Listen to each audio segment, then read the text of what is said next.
Well, hello there. I'm Christine and welcome to my channel. And today I'm doing a reading for the collective energies for the 7th of December 2022. The moon is currently in Gemini, and as the energies build with this full moon, remember to take some time to relax and to replenish your energies and build your inner strength for what may be for some a little bit of a stressful time for that. And the moon's energies can sway many people who are empaths, sensitive.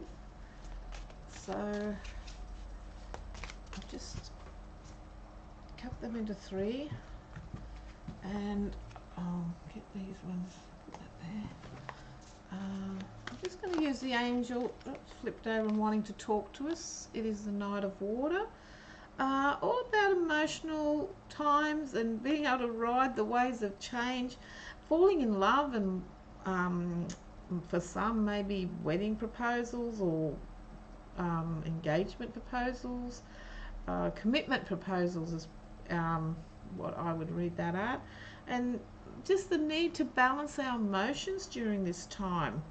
And also there's lots of social events, which for some can be just fantastic, and for others it can bring on a sense of anxiety and having to just ride the waves of these times. So I feel the cards are in tune with what we're going through and the cosmic energies of today. And I'm going to just cut these into three. They've been cleared and were shuffled before I came on camera. And we have an amethyst moon, a rose quartz moon, and we have a clear quartz moon. And I'll just quickly read our Rider-Waite-Smith, and just taking three cards from the top.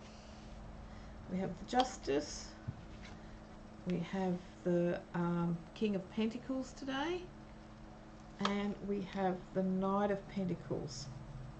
So trying to find balance today is very important. There's this strong atmosphere and this sense of wanting to find balance and working with the mind, and a lot of mental energy for us with today, and finding that balance and doing the right thing and being grounded, but using earth energy to ground us, because focus is on being balanced and what makes us feel secure, and making us become with the king. It's sort of bringing an awareness to us that we are in charge. We hold our life in our hands, and we can just step back. And it's also about trusting that all our needs are met, because he's sitting there very comfortable and pleased with himself, and stable, secure and grounded with all this moon energy going on. And I guess because Mercury's just moved into Capricorn and some other planets are going to be in Capricorn. I don't have the card, I don't have the wheel up as usual, I forget. And also what we can do is it's a time of sort of whilst it's an exciting time for many of us and a time of being out and about and seeing people, it's also a time of centering ourselves and getting that balance happening so that we can partly prepare for the future as well. That sort of closing off of the year, finding balance, enjoying the fruits and the goodness in life, but also then thinking, well, as the new year approaches, because this is the last full moon for the year, and what do I want to hold on to, what do I want to let go of? So the Rider-Waite-Smith cards are giving this energy of, you don't have to be running around. You can take time to pause and focus on what's important to you. And with that, so we have, if you were drawn to the clear quartz, the message for you, sorry I stick together because they're new, is the beautiful Seven of Earth.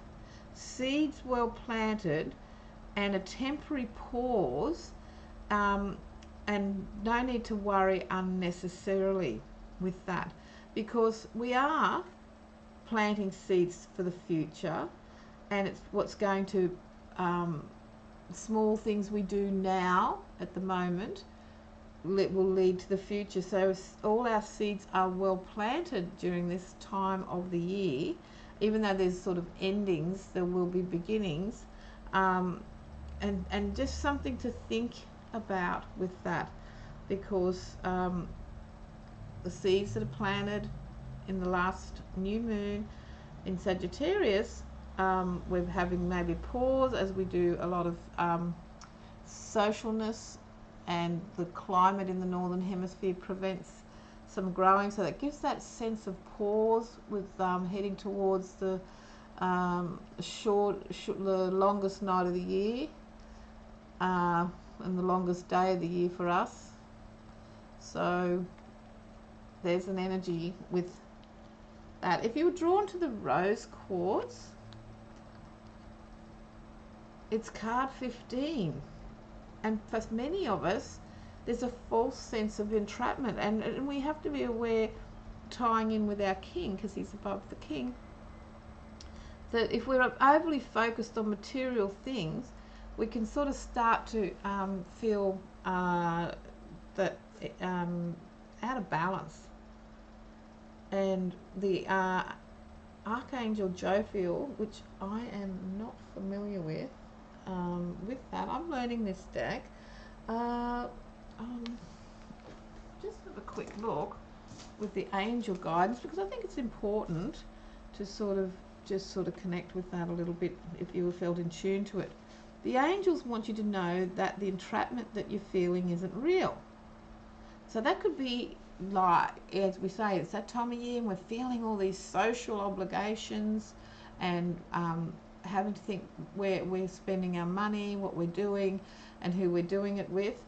Can be just sort of get a little bit out of hand with the moon's energy. So then emotions you're feeling aren't real, and the card 15, ego, and the Archangel Jophiel indicates that a lot of our feelings are stemming from anxieties that aren't often based in reality. So give your fears to the angels, God, the universe, whoever or whatever you relate to, and ask for their help in adopting a more positive perspective to a situation.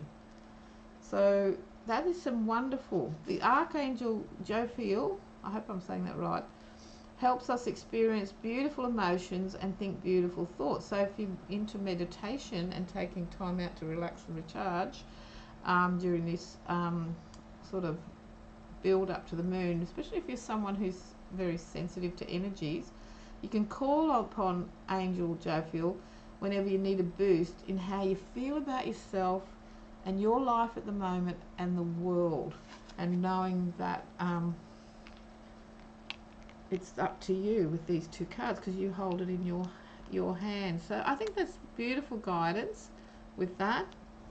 And then we also have, if you've drawn the amethyst moon, we have the 8 of Earth. So we've got a lot of earth energy, even though we are in air and fire energy. There's sort of this earth energy coming in to sort of help us be grounded in this time, because with Mars retrograde in Gemini and the moon in Gemini moving close to a conjunction in opposition to the sun in Sagittarius, there's these motions that are sort of moving along, and we can find ourselves sort of stewing over things that can be real or not real. So I think the cards are giving us some grounding energy to help us get this balance. That's what I'm picking up from these cards today. And we have the 8 of Earth. Skilled work is rewarded. Learning all there is to know about a topic. Maybe going back to school. It's our thought, it's the small things we do and build on our knowledge build with our actions that is going to move us forward in the direction that we want it to go. So maybe you can use this time to sort of think. You go back to basics, or just do small things each day that will help you move your energies back to where you wanted to go, so you can move forward in life and how you want to go. And that's a beautiful card, the Eight of Earth. So I was attracted to these cards, and they manifested. It's really funny. I was thinking about them, and then next thing someone gave me the deck, and I just thought, oh, that's lovely. So I hope this reading has been of help to you and give you something to think about. I see tarot readings as offering a different way of thinking about things for us. And so I'm going to check what was at the bottom of the deck. And here we have an offer. And isn't that interesting? Because when I had a card fall out before, we had the Knight of Cups, and it was all about riding the waves of change and being able to cross the water, and invitations and commitment things, if you looked at the beginning of the video. And here at the bottom of the deck is the message of the Knight of Cups again, and to remember that good things are coming, good things are offering, and we can also offer good things to others, and that will help us cross the waters of emotion and ride the waves of change, as in the other card, and help us move forward in the direction that we're wanting to go. With two knights, it's about us taking the action that we need to get going and get things happening the way we want them to go. Thank you for watching.